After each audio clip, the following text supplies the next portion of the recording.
नमस्कार। मुद्दा आपका लेकर मैं आकांक्षा हाजिर हूं। दोस्तों, बदलता हुआ मौसम और सेहत की चिंता लाजमी है। इस बदलते हुए मौसम के साथ कैसे तालमेल बिठाया जाए, इसी पर आज हम बात करेंगे। और इस विषय पर बात करने के लिए विशेषज्ञ के तौर पर हमारे साथ जुड़ रहे हैं doctor Animesh Chaudhary, MD medicine. साथ ही हमारे साथ एक्सपर्ट के रूप में जुड़ रही हैं doctor Sarika Srivastava, medical officer. अब दोनों का बहुत बहुत स्वागत। सबसे पहला सवाल डॉक्टर अनिमेश आपसे। सर, सबसे पहले तो ये जानना है कि इस मौसम में आमतौर पर किस तरह की बीमारी ज्यादा सामने आती है? इस तरह के मौसम में अभी सबसे ज्यादा जो बीमारी आ रही है वो है वायरल की। आप देख सकते हैं फेरेंजाइटिस, बहुत से लोगों को हाथों में हल्का फुल्का दर्द हो रहा है, वीकनेस लग रही है, सुस्त लग रहा है और साथ में बहुत खांसी हो रही है, सूखी खांसी हो रही है, ऐसा लग रहा है गले में कुछ फंस गया है, कुछ छिल गया है। तो ये किसी भी वायरल के प्रोड्रोमल सिम्टम्स होते हैं। वायरल आपको कुछ भी हो सकता है। फॉर एग्जाम्पल, आपको डेंगू हो सकता है, स्वाइन फ्लू हो सकता है, कोविड हो सकता है, इन्फ्लुएंजा हो सकता है, चिकन पॉक्स हो सकता है, मिजल्स हो सकता है, कोई भी वायरल हो सकता है। उसके केस में शुरू के 5 से 6 दिन में ये वायरल के प्रोड्रोमल सिम्टम्स आते हैं, जो कभी बहुत कॉमन है। हेपेटाइटिस भी एक वायरल बीमारी है, पीलिया जिसको हम बोलते हैं, उसकी भी शुरुआत में यह सिम्टम्स आते हैं। 100 में से 90 केस में बॉडी अपने आप इन सिम्टम्स को ठीक कर लेती है, या फिर आप सिंपल पैरासीटामोल या बेसिक सिम्टोमेटिक मेडिसिन से इन सिम्टम्स को ठीक कर सकते हैं।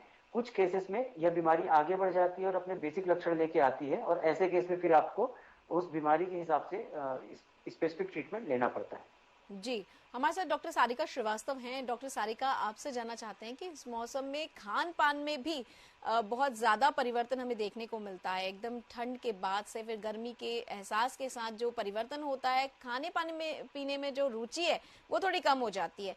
ऐसी स्थिति में हमारे डाइट का हमें किस तरह से ख्याल रखना चाहिए? देखिए, सबसे पहली बात है, हमें बिल्कुल अपने न्यूट्रिशन का ध्यान रखना बहुत ज़रूरी है। और हमारा डाइटरी इंटेक इस समय ऐसा होना चाहिए जिसमें कि ना हम बहुत ज़्यादा ना मिर्च मसालेदार, ना बहुत तली भुनी चीज़ों से बचें, क्योंकि अचानक से मौसम बदलता है। पहले हम जब सारी गर्म तासीर की चीज़ें खा रहे होते हैं, और अचानक जब मौसम में जो चेंजेस आते हैं, उस समय हमारी बॉडी कई सारी चीज़ों को एक्सेप्ट नहीं कर पाती है। और यदि आप फीवर की कंडीशन में हैं, तो उस समय बिल्कुल आप अपना खाना जो है बहुत लाइट रखें। और लाइट रखने के साथ जैसे दलिया, खिचड़ी, रोटी, मूंग की दाल, लौकी का सब्जी, यदि फीवर की कंडीशन है तो लीजिए। आप यदि आपको गले की प्रॉब्लम नहीं हो रही है, या आपको बहुत ज्यादा यदि किसी तरीके का इन्फेक्शन नहीं है, तो आप अपनी डाइट में बिल्कुल दही को रेगुलर रखिए। ताजा दही आपके लिए बहुत इस समय इंपॉर्टेंट रोल प्ले करता है। ये आपके लिए प्रोबायोटिक की तरह काम करता है, और आपकी बॉडी में होने वाले से सारे इन्फेक्शन को कम कर सकता है। और आपकी डाइट में अपने फ्रूट्स कम से कम 2 से 3 सर्विंग रखने हैं। फ्रूट्स में आप जितने भी सीजनल फ्रूट्स हैं उनको इंक्लूड करिए, जैसे पपीता है, सेब है, अनार है, संतरा है।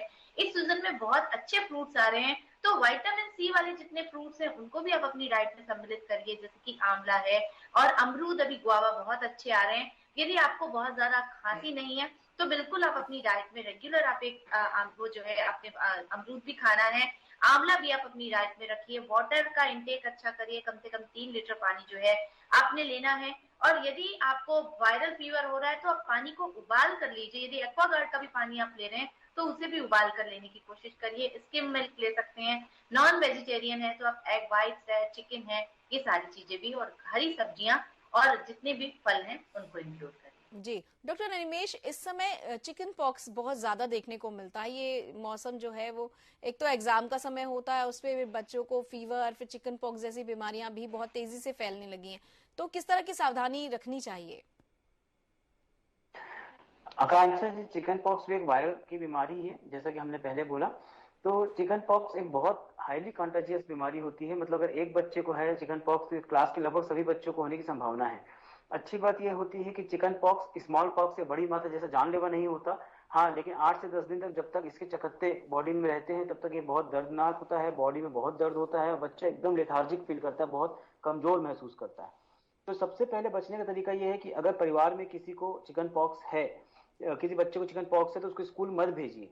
इस और दिक्कत ये होती है कि पहले मैंने बोला वायरल की सिम्टम्स आते हैं, मतलब 5 से 7 दिन तक सिर्फ बच्चे को बुखार होगा, हाथ पांव में दर्द होगा, गले के पास दर्द हो सकता है, कान के पास दर्द हो सकता है, चकत्ते बहुत बाद में आते हैं। हम्म। तो जब तक बच्चे को अगर वायरल भी है तो हमें इसको स्कूल नहीं भेजना चाहिए। हम सोचते हैं बच्चे की पढ़ाई को लॉस होगा, पर ऐसा हम एक बच्चे को स्कूल भेजते हैं और उससे सभी बच्चों को वायरल हो जाता है और सभी बच्चों की पढ़ाई का लॉस होता है। तो अगर आप इससे बचना चाहते हैं, तो अगर आपके परिवार में किसी बच्चे को वायरल है तो उसको स्कूल मत भेजिए। वैसे भी उस बच्चे को आराम की आवश्यकता है, उसको आराम करने दीजिए। दूसरा, अगर आपको चिकन पॉक्स हो रहा है तो बिल्कुल मत घबराइए। यह एक सेल्फ लिमिटेड बीमारी है, 5 से 7 दिन में, 8 से 10 दिन में ठीक हो जाती है। कुछ केसेस में आपको एंटीवायरल की जरूरत पड़ती है अगर चकत्ते बहुत ज्यादा है या बच्चे की तबीयत बहुत खराब है। मैक्सिमम बच्चे पहले से इम्यून है, उनको पहले से टीके लगे हुए हैं, तो अगर ऐसे बच्चों को चिकन पॉक्स होता है तो यह बहुत ज्यादा सिम्टोमेटिक नहीं होता, बहुत ज्यादा दिक्कत नहीं करता।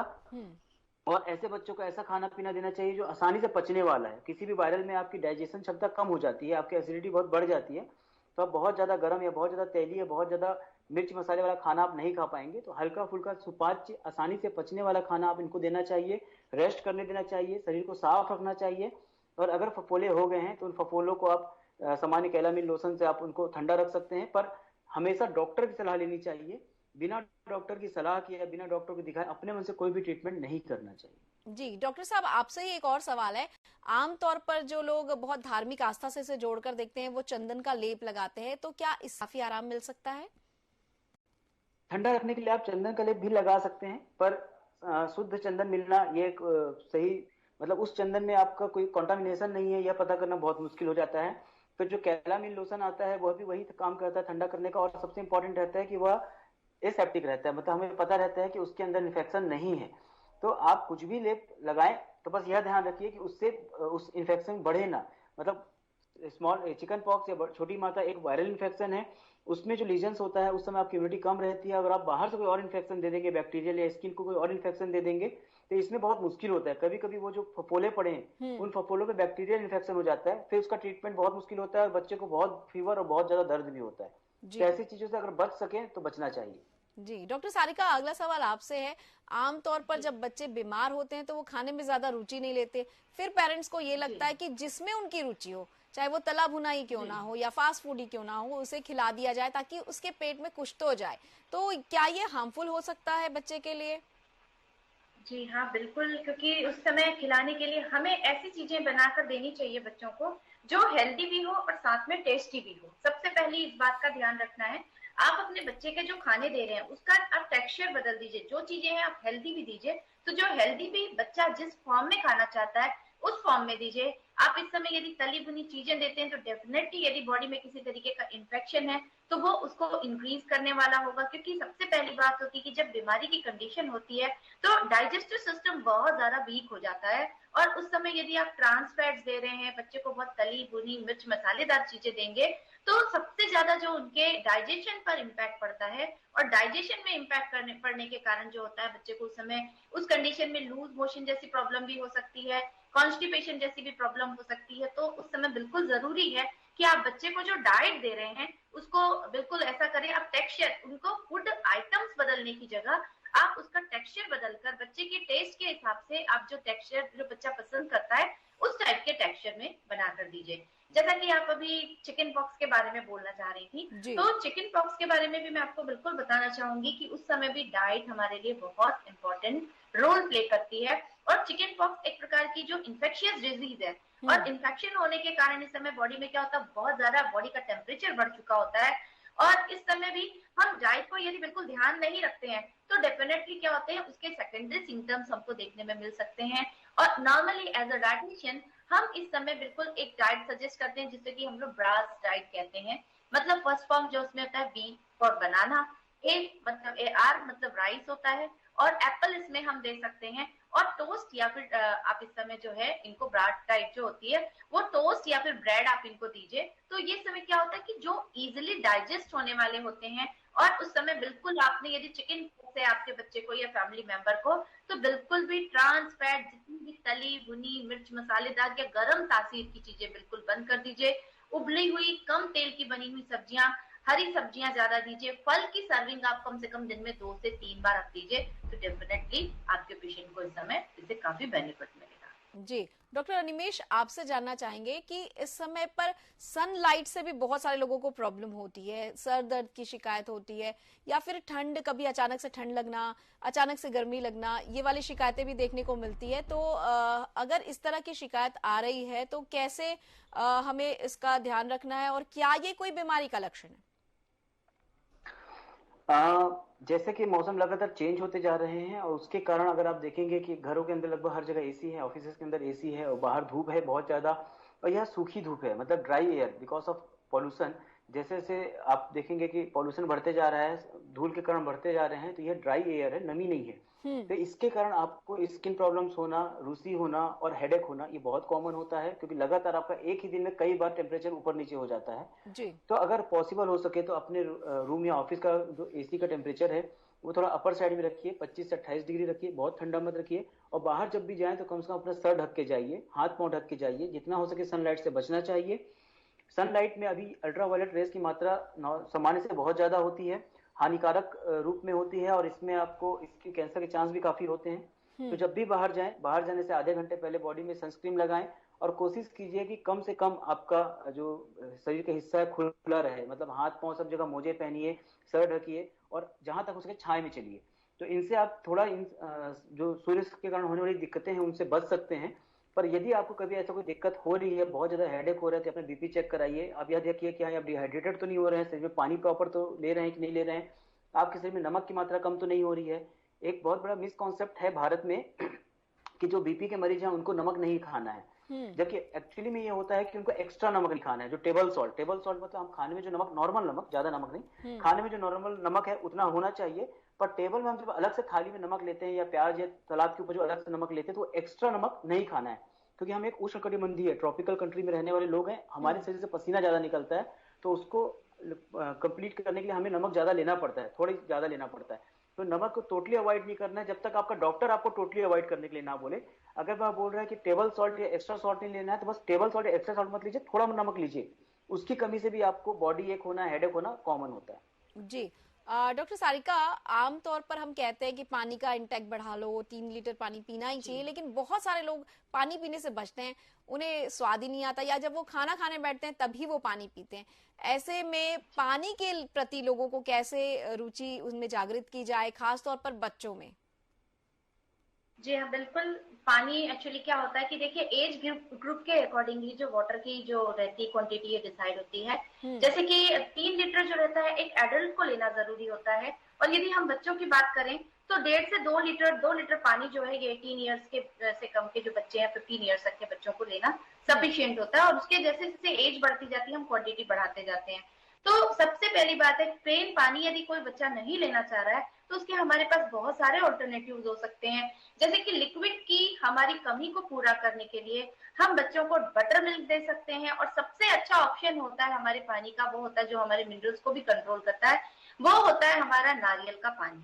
तो नारियल का पानी जो है ये बेस्ट ऑप्शन है। हम यदि पानी आपका बच्चा प्रॉपर नहीं ले पा रहा है तो आप पानी की जगह आप उनको नारियल का पानी दे सकते हैं, आप उनको सूप दे सकते हैं। और इसके अलावा जितनी भी वाटर बेस्ड चीजें हैं, जितनी भी जिनमें पानी की मात्रा ज्यादा पाई जाती है, उनका इंटेक आप उनको बढ़ा दीजिए। जैसे वाटरमेलन होता है, क्यूक्यूम्बर में जो खीरे होते हैं उसमें वाटर परसेंटेज बहुत पाया जाता है, तो आप उनको वो दे सकते हैं। लौकी, तुरई दे सकती हैं। और पानी को थोड़ा सा टेस्ट बनाने के लिए, बढ़ाने के लिए हम उनको डिफरेंट डिफरेंट टाइप के डिटॉक्स जो रहते हैं वो दे सकते हैं। लेमन जूस दे सकते हैं, लस्सी दे सकते हैं, मठा दे सकते हैं, और नारियल का पानी के बारे में बताया ये आपको।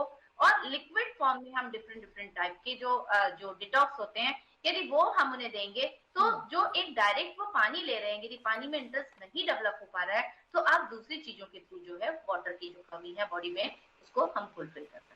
जी डॉक्टर अनिमेष, आजकल एक और चीज काफी वायरल हो रही है और सबसे ज्यादा लोग उससे परेशान है, वो है एसिडिटी की प्रॉब्लम।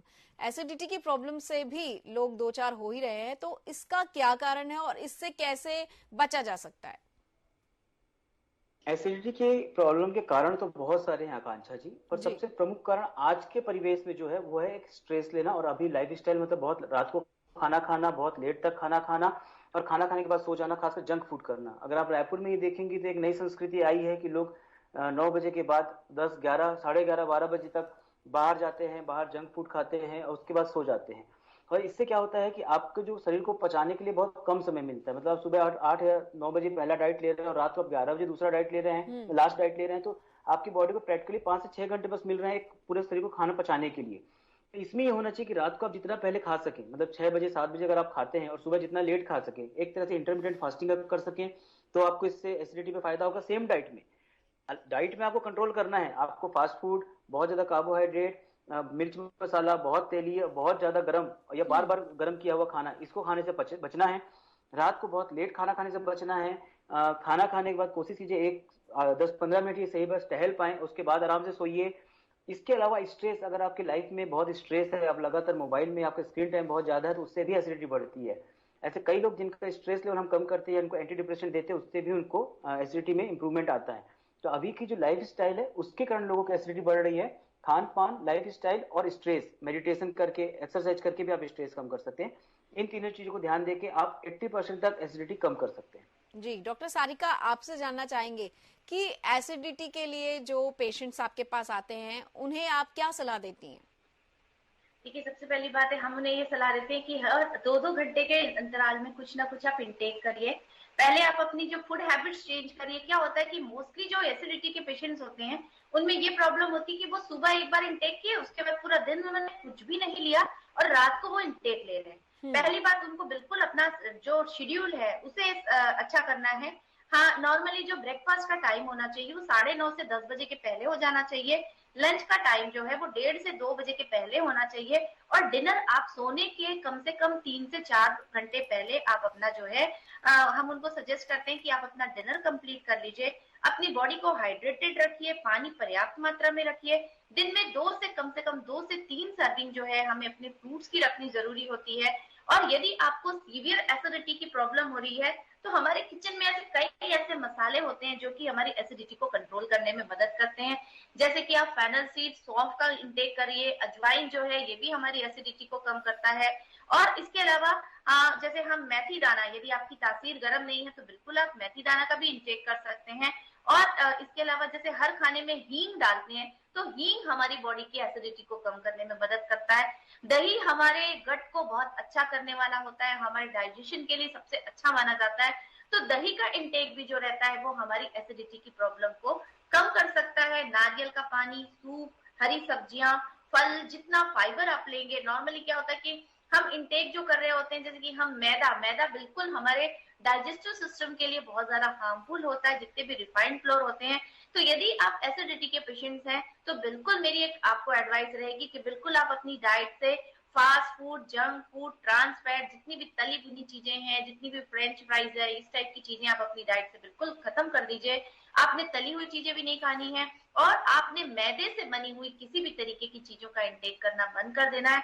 क्योंकि मैदा आपके डाइजेस्टिव सिस्टम को बहुत, आपकी जो डाइजेशन की प्रोसेस को कम कर देता है।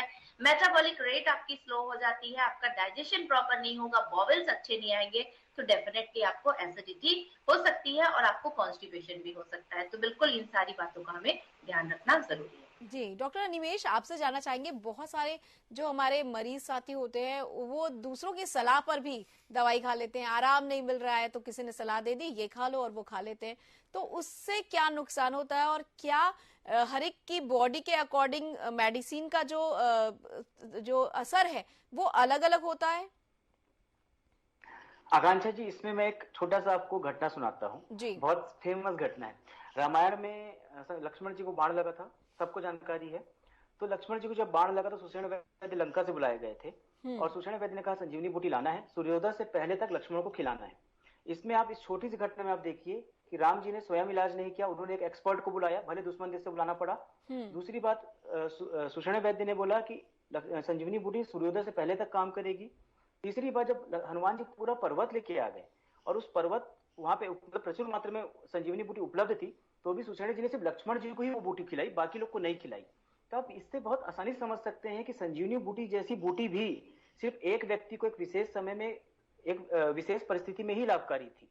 तो आप समझ सकते हैं कोई भी दवाई आप कभी भी किसी को भी देंगे तो उसको नुकसान होगा। नहीं तो संजीवनी बूटी का पूरा पर्वत वहां पे था, बाकी सैनिकों को भी खिला देते, चाहे रावण के सैनिक हो चाहे राम जी के सैनिक हो, पर नहीं खिलाया गया।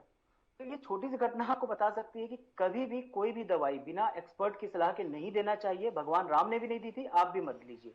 जी, बहुत ही महत्वपूर्ण बात आपने बताई और बहुत अच्छे ढंग से बताई। डॉक्टर सारिका, आपसे जानना चाहते हैं कि इस टाइम पर, खासतौर पर एग्जाम के टाइम पे हमने देखा है कि या तो बच्चे बहुत ज्यादा खाते हैं या बिल्कुल भी नहीं खाते। ये बहुत ज्यादा खाने का क्या नुकसान है और बिल्कुल भी नहीं खाने के क्या नुकसान है? मैडम, सबसे पहली बात तो है, जब बहुत ज्यादा खाते हैं तो खाने में किस तरीके का बहुत ज्यादा खा रहे हैं वो सबसे इम्पोर्टेंट रोल प्ले करता है। बिकॉज क्या होता है कि आप मेंटल वर्क कर रहे हैं, आप पढ़ाई कर रहे हैं, तो बिल्कुल डेफिनेटली आपके ब्रेन सेल्स को जरूरत है, आपकी एक प्रॉपर एनर्जी लेवल की आपकी बॉडी में होना बहुत जरूरी है। आप खाना यदि नहीं खा रहे हैं तो डेफिनेटली वो आपके ब्रेन पे इम्पैक्ट डाल सकता है। तो बिल्कुल आप बच्चों को उस समय ऐसे एडवाइस करिए जो उनकी जो ऑक्सीजन लेवल को ब्रेन तक पहुंचाने में मदद करे। हमें वो सारी चीजें उनकी डाइट में उस समय उनको बच्चों को सजेस्ट करनी चाहिए जिससे कि उनका ऑक्सीजन लेवल ब्रेन तक, ब्रेन का जो ऑक्सीजन लेवल वो बढ़े। जैसे कि हम उस समय इनको ड्राई फ्रूट्स, पेरेंट्स को जरूरी है कि बच्चों को ड्राई फ्रूट्स में जैसे कि बादाम आप दे सकते हैं, अखरोट दे सकते हैं, जो कि मेमोरी पावर को बढ़ाने के साथ साथ में उनके के लिए बहुत अच्छा होता है। अंजीर आप इस समय आप अपने बच्चे को दीजिए। तो जितनी भी आयरन रिच चीजें होती हैं, ये आयरन रिच चीजें जो होती हैं इनमें ऑक्सीजन लेवल अच्छा होता है और साथ में ये हमारे ब्रेन तक हमारे ऑक्सीजन लेवल को बढ़ाने वाली होती है। तो जितनी भी अंजीर है, किशमिश है, ये सारी चीजों का इंटेक उस समय आपकी डाइट में, बच्चे की डाइट में आप बढ़ा दीजिए। और उस समय आप बिल्कुल बच्चे को ऐसी चीजें मत दीजिए जो कि ट्रांस फैट्स है। मैं बार बार ये बात हमेशा बोलती आ रही हूँ कि जैसे कि इस समय रात को सोते समय उनको रात के खाने में चावल मत दीजिए। और आपका बच्चा यदि लंबी स्टडीज कर रहा है तो हर 2-2 घंटे के अंतराल में उन्हें चीजें ऐसी दीजिए जो उनके लिए हेल्थ के लिए बेनिफिशियल हो। आप उनको ऐसे स्नैक्स दे सकते हैं जो हेल्दी स्नैक्स में आते हैं। आजकल तो मल्टीग्रेन्स के बारे में हम सब बहुत ज्यादा देख रहे हैं, तो मल्टीग्रेन्स वाली चीजें आप उनको दे सकते हैं। और खाने में आप बिल्कुल भी तली भुनी मिर्च मसालेदार चीजें अवॉइड करिए। और ज्यादा आप जैसे इस समय यदि ट्रांस फैट या फैटी चीजें देंगे तो बच्चे की बॉडी जो होगी सुस्त हो जाएगी। तो सुस्त होने के समय में आप बिल्कुल भी चिप्स, कुरकुरे जैसी चीजें आप बिल्कुल उनकी डाइट से एलिमिनेट कर लीजिए।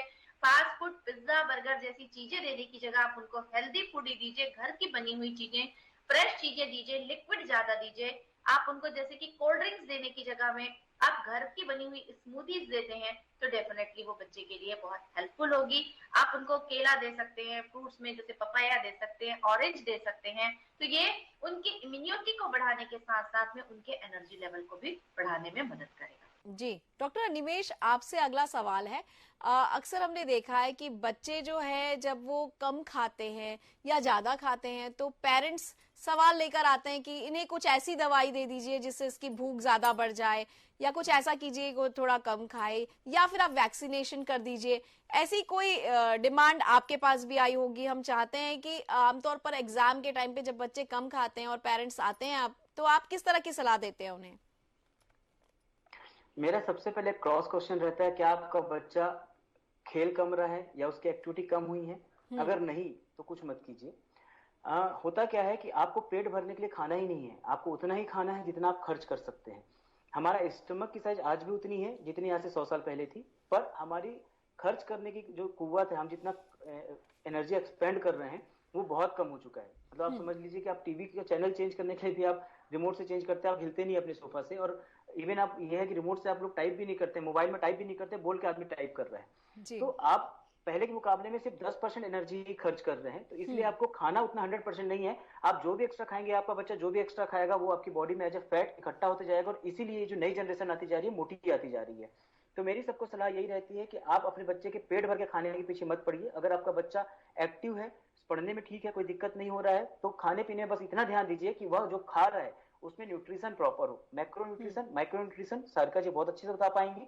पर फिर भी मैं सलाह देना चाहूंगा कि आपके बच्चे के खाने में प्रोटीन बहुत हो। हमारे भारतीयों में जो नॉनवेज खाते हैं उनको भी प्रोटीन बहुत कम होता है, और जो नॉनवेज नहीं खाते, जो प्योर वेजिटेरियन है, खासकर अग्रवाल, जैन, ऐसी कम्युनिटीज, उनकी बॉडी में तो खतरनाक स्तर तक प्रोटीन कम होता है। एक 1 ग्राम पर केजी के आसपास प्रोटीन चाहिए रहता है एक सामान्य व्यक्ति को।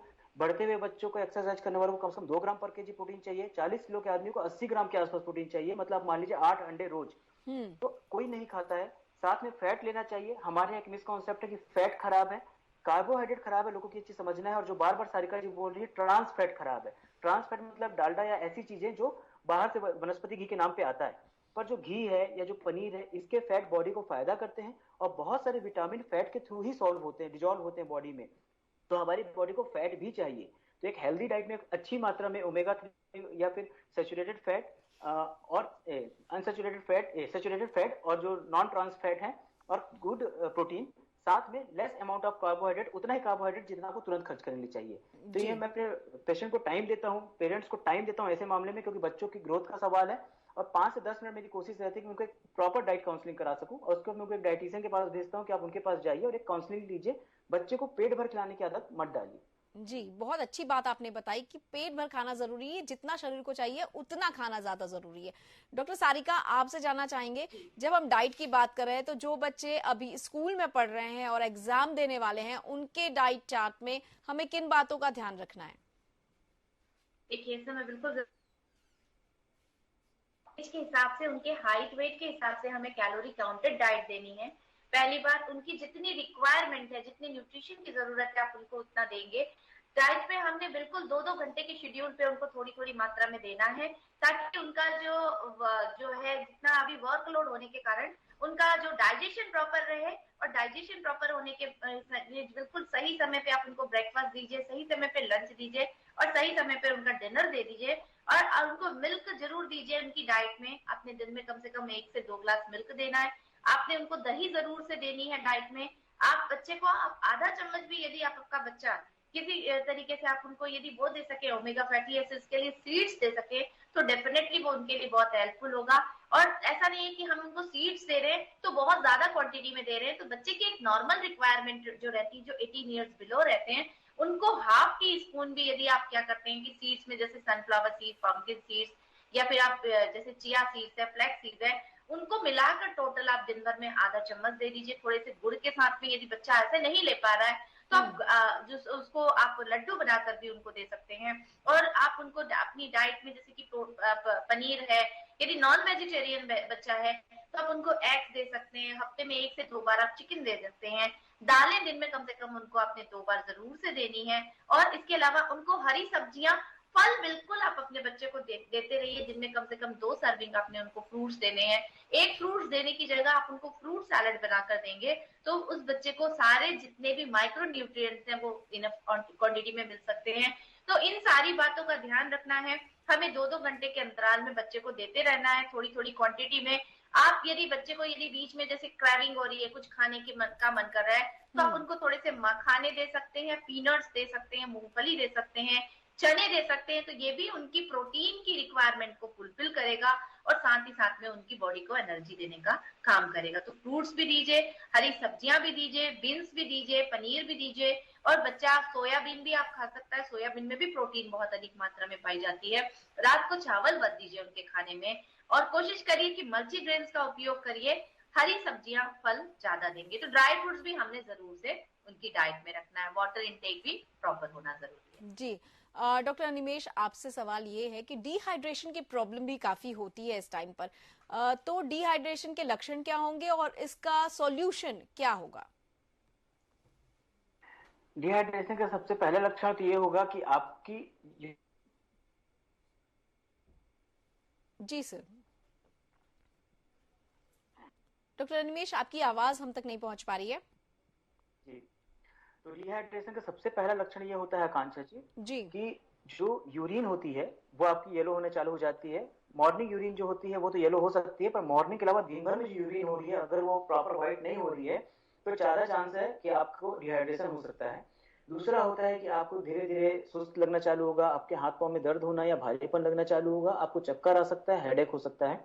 तीसरा लक्षण है कि आपको बार बार प्यास लगेगी, जीभ सूखती जाएगी, और धीरे धीरे फिर आप एक तरह से बेहोशी में या अर्ध बेहोशी में जाते जाएंगे। तो ऐसे क्रमवार आपको लक्षण आते जाएंगे। तो इसका तरीका यही है कि शुरुआत में जब भी आपको लगे कि आपको बार बार प्यास लग रही है और पानी पीने से भी प्यास नहीं बुझ रही है, तो आप थोड़ा सा नमक पानी और नींबू पानी लेके देखिए। यह एक डिहाइड्रेशन में कई बार क्या होता है, लोगों को लगता है सिर्फ पानी पीना है, पर डिहाइड्रेशन में सिर्फ पानी कमी नहीं होती, कई बार नमक की कमी भी हो जाती है। तो ऐसे केस में मैंने पहले भी कहा था, हम उष्णकटिबंधीय ट्रॉपिकल कंट्री में रहते हैं, तो हमारे शरीर को थोड़ा नमक की भी जरूरत है, और वाटर ऑलवेज फॉलो सोडियम। तो कई बार सिर्फ पानी देने से आपको कभी भी वाटर की कमी पूरी नहीं होगी, इसलिए हम लोग बच्चों को ORS के घोल में नमक देते हैं साथ में। जैसे बॉडी में नमक जाता है तो पानी उसको फॉलो करता है। तो ध्यान रखिए कि अगर आपको बहुत ज्यादा प्यास लग रही है और पानी पीने से प्यास नहीं बुझ रही है तो थोड़ा सा नमक के साथ लीजिए। एक बात मैं जोड़ना चाहूंगा, सारिका जी ने जैसे बोला कि बच्चों को कोल्ड ड्रिंक नहीं पिलाना चाहिए। कई बार हमारे यहाँ एक ट्रेंड चालू हो गया है, थैंक्स टू एडवर्टाइजमेंट्स, की बहुत सारे कोल्ड ड्रिंक के ऐसे ऐड आते हैं और प्यास लगने पे लोग कोल्ड ड्रिंक पीते हैं। कोल्ड ड्रिंक में बहुत ज्यादा मात्रा में शुगर होता है। एक सिंपल सी कैन में अप्रोक्सीमेटली 40 चम्मच के बराबर शुगर होता है, जो कि बच्चों को बहुत नुकसान कर रहा है। ये एम्प्टी कैलोरी होती है, इस कैलोरी का कोई यूज नहीं होता है। और आज की डेट में शुगर या जो मीठा चीज होती है उसको हम न्यू एज मॉर्फिन बोलते हैं, नए युग की मॉर्फिन, नए युग का एक नशा बोलते हैं। जिसके बारे में कोई ध्यान नहीं दे रहा है और आने वाली जनरेशन को ये अपनी पकड़ में ले चुका है। तो मेरी सबसे एक रिक्वेस्ट है कि अपने बच्चों को जहां तक हो सके कोल्ड ड्रिंक पीने से बचाइए। अगर संभव हो तो उनको आप ठंडा नींबू पानी दीजिए, घरेलू जो अपने शीतल पेय होते हैं उनकी आदत डालिए, और यह जो आभासी संसार में फंस के बच्चे जो कोल्ड ड्रिंक पीने लग गए हैं उनसे उनको बचाइए। जी, बहुत बहुत धन्यवाद आप दोनों ही एक्सपर्ट्स का जिन्होंने इतनी महत्वपूर्ण जानकारी हमें दी।